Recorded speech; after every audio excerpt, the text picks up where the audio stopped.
Hello, everyone, and welcome to another episode of the Game Dev London podcast. A particularly special episode because this episode marks our 1 year anniversary. Woo! So, if you've been listening to us for the last year, thank you so much.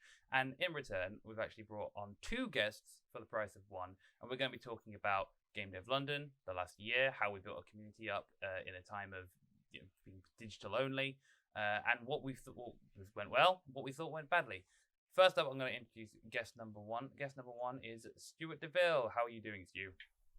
I'm good, thank you. Technically, it's three guests because, it's the three of us that are the spectacle for this episode. I am the Schrodinger's guest of guest and host. Nice. Speaking of three guests, there is a third guest who people may have just heard laughing in the background there, and I will introduce our second or third guest, depending on how you're counting. Jade Liam-Scarell, how are you doing? Hello. Yes, I'm doing very well. Very excited to be here again. Ish. It's actually been a while since we, as Game Dev London, have done a three-person episode, so it's going to be interesting to see how well this goes or how badly this goes.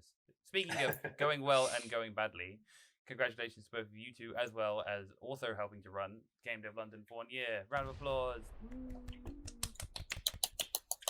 1 year. For those of you out there who don't know, so we are the three admins of it. We've been running, Jade and Stu were running the events before we even entered the dark times, as I will refer to them. I then came in at the beginning of the dark times as Game Dev London became Game Dev London.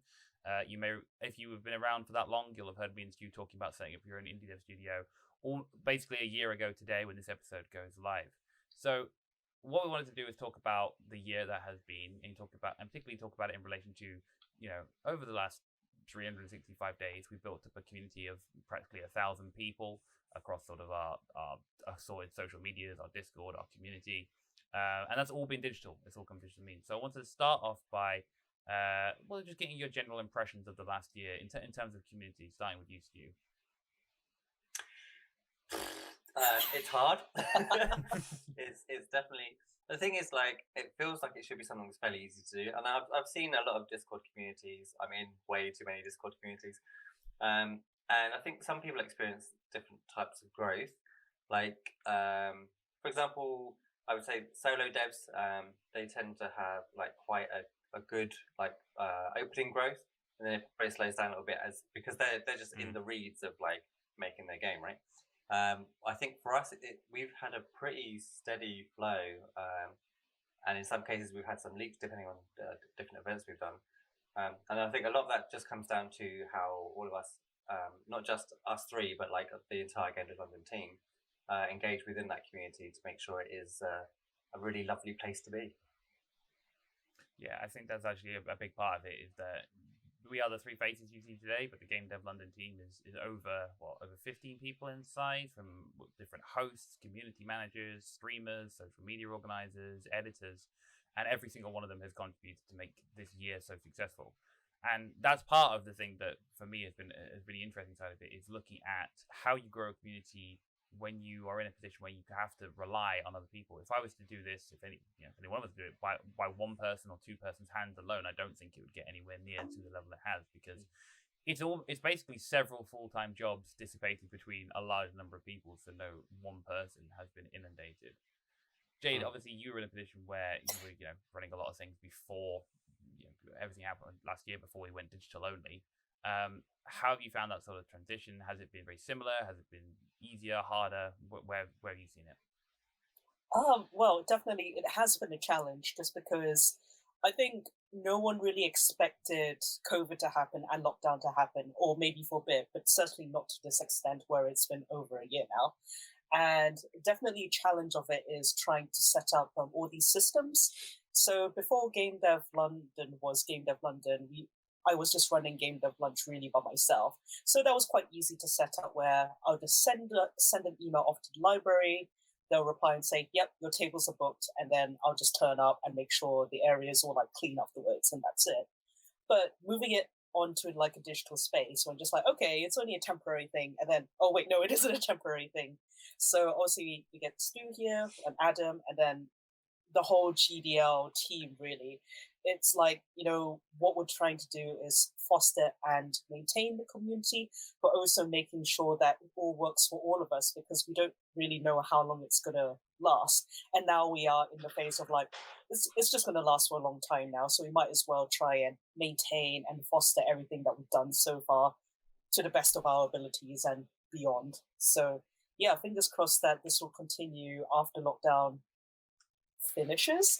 And yeah, we'll just keep churning out podcasts and also do like really cool events.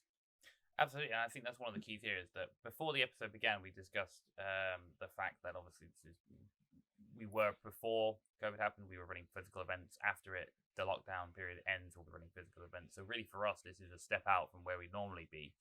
But for a lot of indie developers, people who are making games either remotely or in different areas, actually digital only is going to be the only way that you'll be able to build up your communities. So a lot of the lessons we're going to talk about here, I think that we've learned, and obviously we'll move on into physical spaces, but you can obviously take those lessons forward with you as you try to build up a digital only community. And hopefully, at some point you'll be able to go to physical events and run launch parties and all that kind of thing. But the lessons should hold true. And interestingly, one of the things that Jade referred to there, which was about in the before times, it was the case of just kind of you put out the beacon, Gondor calls for aid. You just say, oh, we're doing a thing over here, people turn up, and people generally speaking would just turn up because there are pockets of game developers all over the place, especially in London. You just basically put a shout out to them and say this is what's happening, and you'll get 20 to 40 people to turn up. When it comes to digital marketing and building up a community digitally, one of the things that I found really interesting is the level of precision you have to employ, that you have to be very targeted in going, this is the event, this is the time, here is the link, it's coming up in a month, it's coming up in a week, it's coming up in a day, it's coming up in an hour. And still people go, oh, there was an event? I didn't see it, I don't know where that was. And it kind of, I don't know if it's because natural communities aren't really as cohesive as they would be in a physical space. It's harder for people to just naturally just go, oh, you're going to that thing next week, when nobody meets up anywhere, right? Like if in game dev spaces, if there was an event, in a week or 2 weeks time, I'd been to another event, they'd go, oh, well, I see you at the the Game Dev London event in a couple of weeks time, and I'd be like, oh, I didn't even know it was going on. Let me look it up. It's just not a thing now, because no one said, oh, you're going to that Zoom meeting tomorrow. Yeah. It's not something that happens. How have you found it, Stu, in the difference between when it was physical beforehand and how it's transitioned into the sort of digital? Yeah, you're absolutely right. We now have to do so much more marketing. Essentially, you have to, and one tweet doesn't do it. A tweet thread doesn't do it. and like you said, we for a lot of what we do. I mean, we're quite fortunate with a couple of our events because they happen regularly anyway. So we can have our regulars attend, but also it helps in terms of marketing because we can say, oh, this one's happening, it's coming up, but we can also say, and along with that, this always happens, and you can always come along. So it kind of has this, what would you call it, like this a longer length or a longer tail when it comes to people being made aware of it. But yeah. And I think the other thing is you can't just do it on one platform. I mean, for the most part, Twitter is definitely the home of game devs. It's very clear that is the home of game devs. But I've actually been quite surprised. Like early on, we didn't really do much on Facebook. None of us are really big Facebook fans, I don't think. I think most of us barely, especially, dare I say, our generation, we kind of got to a point where Facebook isn't our thing. It's for the old people. It's for our mums and our grandmas, right? So, but it does turn out that early on we were still getting really good traffic from Facebook without really doing too much there. So, Facebook's definitely a lot more powerful even now than people might think it is. And I think a thing you allude to there is following your audience. Is that generally speaking, you will find the game development people on Twitter, and that's always definitely a good starting place. But for example, we started there, and it's definitely worthwhile. But actually, our dedicated audience is in our Discord. People who are committed to our ideals, who have conversations about our content every day, who will follow into the assorted things going on. And those people are sort of the dedicated fan base, are actually the kind of people who, when things come up later on, the physical events, we're restarting, the people who we are more likely to turn up and attend because they have that direct connection to who we are. Whereas Twitter is good for sort of a mass awareness of the kind of things we're doing. But actually, one of the things about Twitter is that your engagement is sort of limited to somebody who can just look over it and go, oh yeah, there it was, and there it is, and there it's gone, and do nothing about it. as opposed to Discord, where it's a bit more poignant. But equally, depending on the niche you're in and depending on the game you're making, Facebook can be really good. There's lots of game developer things. I know Ed Coates, who's a member of the Game Dev London Discord, and his game UI database did a lot of posting in the indie game dev groups on Facebook, and that's how he got a lot of traction. Equally, Tumblr, for example, is still really good for niches in the games area because people will follow blogs and follow people directly. There's all these spaces where you can go out and find people. Where have you found that this is one for you, Jade? In terms of things that that have changed, has there been any spaces where previously we were getting lots of engagement from people, but since we've gone digital, we've actually lost out a bit? Actually, I think I do admit I have neglected our meetup group a little bit. So for those of you who don't know about the history of Game Dev London, is we actually started off on meetup.com. So we had I think we used to have over 2,000 people within our group. It's definitely a lot less now. But it's the whole trying to find our feet, trying to find a system that works for all of us to maintain. And that is the most important part. It's maintaining that system of communication that works for all of us because, we're all volunteers here and we're all putting our own time, effort, and energy into this. So we have to create a system that, works for everyone. So, yeah, I guess meetup.com is its own system, which also had to, I guess, evolve to cater for this digital online spaces because it was purely a physical meetup space. So yeah, I think, I'll need to double check what it can do now, apart from sending out emails and our mail outs, and hopefully that answers the question. Absolutely. I mean, it's one of those ones we again, meetup.com is another good one where we built the thing. Game Dev London came from Game Dev Lunch and it being a physical event, and that's where the majority, even now, if you think about it, it's still probably got about 1,500 people, and that is where the majority of people connected to Game Dev London exist. But they aren't the ones who engage with it regularly because meetup.com is primarily targeted towards physical events, which don't exist at the minute. And actually, and one of the things you sort of alluded to there, that's been one of the spaces where you wish we could have been either meetup.com could have moved a bit faster, or we could have reacted to it a bit quicker, or thought of more ways to do it.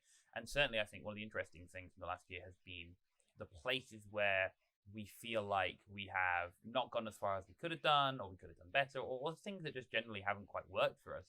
Stu, have there been any kind of moments that don't really highlight them, or lowlights, I guess, in terms of moments where you thought, you know what, if we'd done it this way, it would have been better, or this didn't quite work? I kind of got a bit of a combo one, and that's when we hosted Global Game Jam in January. It was a highlight, but I also think that there were some missed opportunities within it just because we came into it very quickly. We were like, oh yeah, let's do that, and then we just jumped on it. Also at the time, we were all kind of thinly stretched, so I don't know if we even could have done the things that kind of occurred to me after. And a lot of it is centered around the marketing push that we made, because I think by and large we focus really heavily on Twitter, and obviously we spoke to everyone within our Discord because the community was there to, and they're quite excited about when we're doing events and stuff. So that was really good.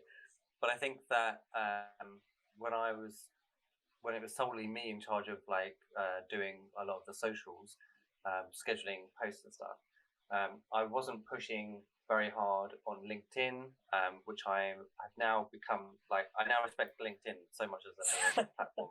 It's unbelievable. The amount of reach that you can get on LinkedIn is just it's not the same on any other website or on any other social platform, I should say. And I think we probably could have done more on Facebook as well. I just think I could have spread more posts about it across more platforms, and I don't think I would have even had to have done a lot more. But yeah, I think I can't even really properly remember it anymore. I think we might have done one post on Facebook. I don't think we did that many on LinkedIn. Certainly, maybe not more than one or two. And we had this long period of time where we could have been shouting about it, because Global Game Jam, obviously, it's one of the biggest game jams there is. So yeah, for me. But again, we over that weekend, the amount of people that joined us, I think, doubled or tripled what our usual growth numbers were. Yeah, something ridiculous like that. We had definitely like a few hundred to several hundred. Yeah. I'll come back to Global Game Jam in a second because I think it's going to form one of my highlights. But I wanted to just tap on to something that you were speaking about there, Stu, which is the sort of the hindsight being 2020, in so much as that was 2020 is the year that was, but also that kind of having the experience of things that have worked well, didn't work well, opportunities missed, and going, oh, we could have done so much more there. Global Game Jam being one of our most successful things, which I'll talk about in a minute, is also therefore one of the most biggest opportunities. And I think there's definitely a point about if you see something that looks like it could be really good for you, figuring out how to maximize that opportunity and not just go, oh, it will be good for me, that's it, done. And going, no, it will be good, especially if I do X, Y, Z, to really turn it from something, turn it from a rough cut diamond into a diamond cut, essentially. One for me, though, in terms of the lowlights, and this is something that was interesting for me to learn about, was that we were figuring out Discord management, that kind of thing, by ourselves. We had a community manager, but no one with direct Discord server management experience, and we learned relatively quickly that people were getting irritated at the amount of times we were blasting them with certain notifications, which I never thought of, because I'm just like, but I want to hear all the GDL things. Just tell me everything. I want to know all the notifications. But that's not the case for everyone, because lots of people have, they've got, especially when you get to your 20, 30, 40 servers going on the side. If all of them were blasting notifications every minute, you'd be inundated. And it results in people muting the server, which obviously speaks to the point. And so it was interesting for me to learn about, okay, how do we manage letting people who want to know what's going on? How do we manage not telling everyone everything? Which for us, we've come up with a system which has now been in place for a couple of months now, which is basically we allow people to opt in to those kind of notifications. And so far, has it been successful? I mean, people are still aware of the things that are happening, but I think more importantly, no one has complained about an excess of notifications, despite the fact that we haven't actually reduced the amount of notifications that we're doing. We're still posting the same amount. If anything, we're posting even more. But no one's coming to us saying, oh, but anyway, because it's been an opt-in experience now. I definitely think it's interesting to look at that flip about how you build a community with two-way respect, where people, they want to access your content, they want to communicate with you and find out more. But equally, you're also going, look, I respect that you're giving us your time, giving us your attention, and with that respect, we want to be respectful of that time and attention by only doing things when you want us to. In terms of you, Jade, low lights, any kind of moments that have been, you're already like, oh, how many? We've got so long. I mean, what's been your thought of the moments you wish we could have improved upon, Jade? I will begin with a highlight, just to get it. Start off on a positive. You're like already like going for the gut punch there. Just highlights is the next question. So we are going to do highlights next. Don't worry. Oh, okay, all right. So, to actually answer your question, then I think definitely figuring out systems that again work for all of us, but also when you have something as big as the Global Game Jam happening and then things going wrong, I think there was a point where the plan was to watch the opening video of the Game Jam kickoff in Discord. Then we realized we have triple the amount of people in our Discord. Yeah. So, but also I think Adam, you kind of programmed an automated thing or something like that, which didn't work. Yeah. Or something like that. So I think you had to mute the whole thing and just everyone join this Google Meets link, because I think that it ended up to be 80-ish people, and then that's it. You tried to automate a system for people to pair up into groups, which didn't work. So then you had to manually split everyone up into groups. So I guess that's not 100%. It all went wrong and it crashed and burned. I mean, it did kind of crashed and burned, but we pulled out. We managed to do something somehow, and then I think we created a really good community, and people understood that this is our first time doing it. It's online. I mean, how can you organize such a big event like this over lockdown during a pandemic on Discord anyway? So props to also to the community for bearing with us while we fix things behind the scenes, like ducks in the water, just gliding very nicely on the waters, and then the feet just paddling furiously underneath. So yeah, that was definitely a big thing. I think you definitely connected to something there that's important, is that things go wrong, and they go wrong more often than people realize. The things that you see, for everything that you've seen go wrong in a community, there's probably at least 10 other things that have gone wrong that you didn't see that people are managing. The number of times over the year, we've lost entire episodes to disconnects and audio problems. We've had issues with things that couldn't be fixed, like important episodes where the audio is all off to one side and all this kind of thing, and things we just had to kind of scrape around. So that's an important note, is that if things do go wrong, that is not the end of it. There is always a way of making it work one way or another, or fixing something, or having somebody hash together 20 voice rooms very, very quickly. Even with our first podcast episode, me and Adam recorded the first podcast episode. I forgot. I can't. 3 times? Was it 3 times? It was definitely twice. The first one was definitely, I think it's just me going to nothing because it missed your audio. Oh no! Yeah, I seem to remember there was something about one audio just wasn't being captured. And we would I mean, look, I have a lovely microphone here, I have a lovely headset, I have a lovely webcam. We didn't have any of this then. I was using my screen to record and my mobile to record. Oh, yeah. Oh, yeah. It was... Oh. We've come a long way. Yeah, we have. Every big thing that you've ever seen, every large community from whether it's your Googles, your Microsofts, to your Us's and your other communities, all this kind of thing, they all started with a few people sort of slamming it together with sticky tape and hammers and nails and just kind of making stuff work. But that is the only way. It's momentum. You have to start something first before it can be something else. And we started as a few people trying to force together a podcast, and now we are a huge number of people that work together to build up things like this fantastic recording suite that we're in, to the fact that we've all upgraded our setups to make sure that we can record quality episodes, to the 10-minute clips and the full episode and everything that we do in between. All of that comes from time and effort and experience and bringing on the right people and building it up over time, which means that one of the highlights of this whole year has been the coming together of the team. So let's talk about more highlights around DDL, because as much as Jade and Stu have both complained about Global Game Jam. Not really complained. I'm only joking. It was the best. Global Game Jam is my number. It's straight off the bat my number one highlight for being amazing, ridiculous period. So for those who aren't aware, Global Game Jam is a international competition of developers where people come together and try and make a game over 48 hours. Across the world, I think it was it 12,000, 20,000? I think 20,000 actually, people who took part, with over 500 sites around the world, of which we ended up being the 11th biggest site in the world, which is kind of ridiculous when it was our first time.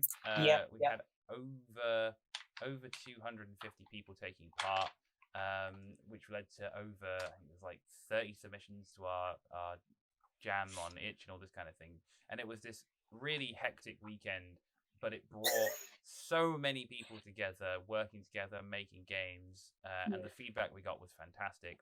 That is definitely going to be my highlight. And to sort of sum that into a point, to sort of make it, is look for those opportunities that you can utilize to sort of leapfrog general growth. If you're a game, look for the events, right? Going and showcase your game at a Rezzed or an EGX or a Insomnia or Gamescom, whatever it might be, is just going to get you in front of more people and make you more well known. And for us, it was Global Game Jam. There was a big international thing. We thought, let's give it a go. We ran it, and it allowed us to gain a huge amount of growth in a short space of time. So going the other way around this time, Jade, what's one of your highlights from the last year? Well, ditto Global Game Jam, because it was a colossal team effort, but also, again, despite all the things going wrong behind closed doors, we managed to do it. We pulled everything out of the bag, and we also did even the admins joined in the game jam as well, on top of organizing this whole colossal thing for us. I think that was really, really a special something that we managed to do. I guess the secondary highlight for me was that people just joining in our game jam be like, oh yeah, I'm based in like outside of UK, but I figured I'll join because I think we were like the only online jam or something that was, but basically we highlighted the fact that we are an online site, so we were not specific to a physical space, which made it more accessible for people outside of London and the UK to just jump into our server, which I thought was really, really special. And, accessibility is always my thing. And tapping into that and actually giving something back to the community like that made me really happy. So, yeah. That's definitely been one of our benefits, is being, because we are digital and we have this digital community, there we are location agnostic. The name is Game Dev London because we spring from London out forth into the world. But I personally don't live in London, and I've not been in over a year and a half, obvious reasons.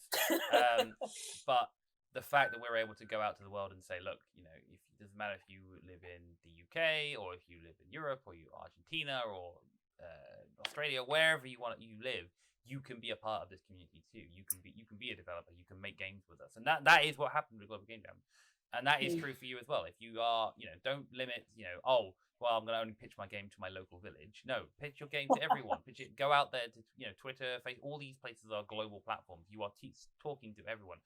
Be open and be inclusive and include everybody in the conversation. You can only gain from that. What about you, Stu? What would your highlight or highlights from the last year? Having a full roster of hosts definitely was life-changing, along with getting video editors and a social media manager and some streamers. The growth of the team from, so we had this conversation when we first started doing the podcast, that I wanted to have a roster of 10 hosts because that meant that one person had to make an episode every 10 weeks, and that should be completely manageable. But also at the same time, it meant that we were able to have a diverse team and not just be another podcast that was another 3 white dudes talking about game dev, because there's too many of them out there. So yeah, we now got like this amazing diverse team. Everyone brings their own little spice, their own little bit of extra to it. No one's. I don't think anyone's having the same ideas. Literally, everyone on the team who wants to do something in their own right, and will put their own stamp on their episodes. They come up with their own ideas, and it's different for everyone. So that's like my biggest thing, like the fact that we've grown from this humble little gathering of people to a fully functioning team. Which for me especially links into one of the other things that is now become just integral to who we are, that I've forgotten, that must be about 8 months in, we launched our in Discord sort of recognition of people who contribute to the community. People saying like, oh, you talk a lot, you're really helpful and help people out, so we want to recognize you, which we call the devs system, which basically everybody who joins our community is automatically called a dev. You are a dev at the point at which you are joining a community because you make games, you're interested in making games, you want to work on games. You're a dev. You're a game dev at that point, and that is true for all of you. It doesn't matter if you're coming from a field that is atypically recognized as a developer, like programming art or whatever, or if you're coming from a field that like QA, modding, testing, playing games. If you are involved in any way, shape, or form in the process of getting a game from the beginning to the end, you are a dev, and that is something that has been really important to us. And I think something that our community commits to, and actually the general ethos and sense of our community committing to the idea that everybody there is somebody who is, trying to better themselves, trying to make a game, trying to do something like that, has been great to see, and it's been great to watch.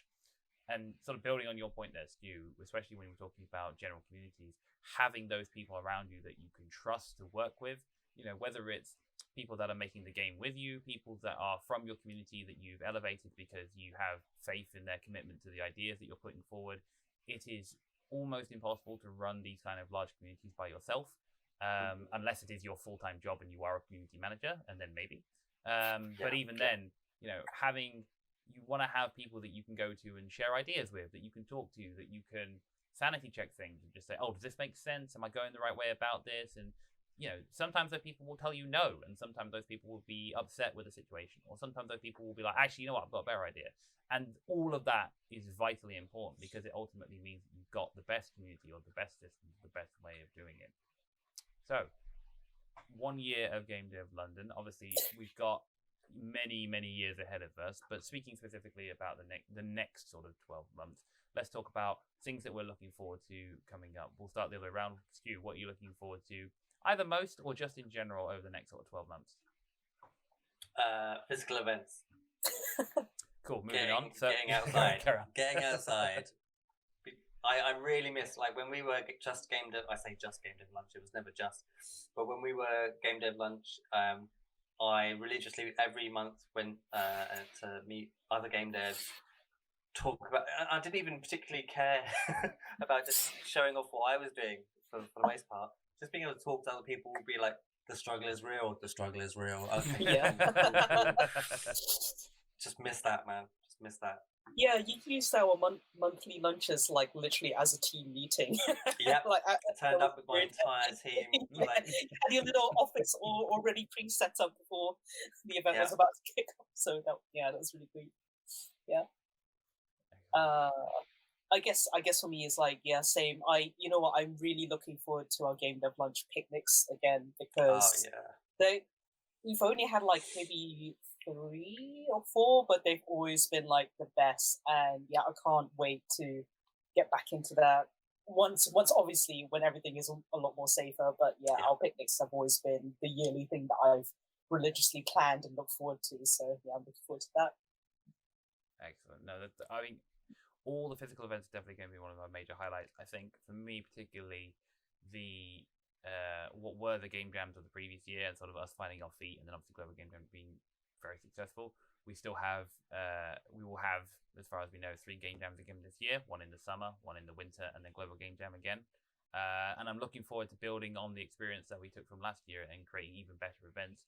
And hopefully maybe even having a physical element to them, especially by the time we get to Global Game Jam next January. Being able to, whether it's have a physical space for people to attend and compete in, whether it's just the admins meeting up and being able to sort of live stream and host from there.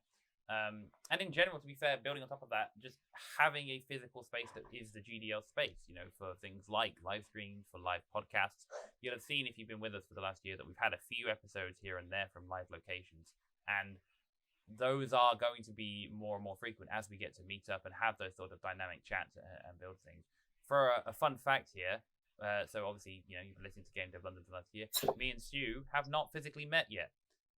That's the sort of world that we live in at the minute, is that we're in this slightly strange space where Game Dev London has been this digital-only identity, and actually as it moves into something that sits between the two, not losing the lessons that we've learned from digital and making sure that we can still be inclusive and accessible and bring in everybody who can't get to London or England or the UK or wherever it might be, but also being able to take advantage of the fact that people do like to meet up and people do want to see each other and take advantage of those spaces, and there is something about being physically in the same kind of space that does bring a bit of something to it. That all those things are definitely things I'm sort of looking forward to over the next year.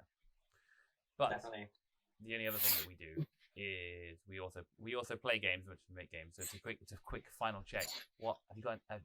Completely off topic that of making games. Have you got any games you're looking forward to this year? Anything you're looking forward to playing? Jade, what about you? Oh gosh. Oh, the new Phoenix Wright games, they are being translated into English. Mm-hmm. They look so good. I'm like, yes, finally I can get my hands on it. I've been a staunch supporter of the Phoenix Wright games, so I've got it on every single Nintendo console. So guess I had to get it on my Switch now and just continue that track record. It's like, it's such a good game. I really don't mind forking out and kind of replaying the older titles again, even on a newer console, because they're just that good. So yes, I'm looking forward to that. There's 2 games that I'm looking forward to coming out that might or might not come out this year. One of them is my studio's game, which is still unannounced, so I can't even spill the beans on that one. The other one is a game that me and Adam are working on, and that might hit somewhere this year. Who knows? We'll have to see what happens. I think I have to say that NDAs, now. I can't say anything. I'm sorry. I have to say that one now as well. But aside from the games that I can't talk about, Kerbal Space Program 2. That looks like it's going to be a lot of fun. Look forward to that. Returnals looks interesting. Thinking about that. And I also play too much FIFA, so I'm looking forward to the new FIFA. It will be just as bad as the previous ones, but I will play it a lot, and that is the way of it. Guilty pleasure games, they reason. I have so many games that I just played. I found out today that I thought I was bad enough with 1,500 hours of Rocket League, but it turns out Miguel, our wonderful streamer, has 2,000 hours. So me and him are going to have to get on that at some point. But yeah, one of the reasons I want to talk about that is obviously the fact that the three of us have been running this community now for the last year. And it is important that even if you are building your communities and you're a year into it, that you can still have fun. If it's turning into a chore, if it's turning into something that you just have to do, a job, whatever it is, then there's something not quite right. Because the whole point of this is for all the benefits and negatives of this word, it is a passion project. This is something that we do because we want to share the good word of game development with people out there. We want to bring game development to people, help those who can't get into game development find a way into it, whether that's through accessibility or whether that's through other reasons. We want to help everybody out there get involved. And we think over the last year, we've done a good job of building up a community of people who are doing that. And so hopefully you can have a look at what we've done, come and join us in our Discord, find out more about how we've built up this community, and then hopefully you can help you to build up yours as well. So all that leaves me to do is say thank you for joining us for another episode of the Game Dev London podcast. If you want to find out more about this episode and our previous episodes, you can go to gamedev.london, where you can find links to our community, to our Discord, to Twitter, to previous episodes, and all the other things in between. If not, we will see you again here for another episode of the Game Dev London podcast, same time next week. See you later. Bye. Bye.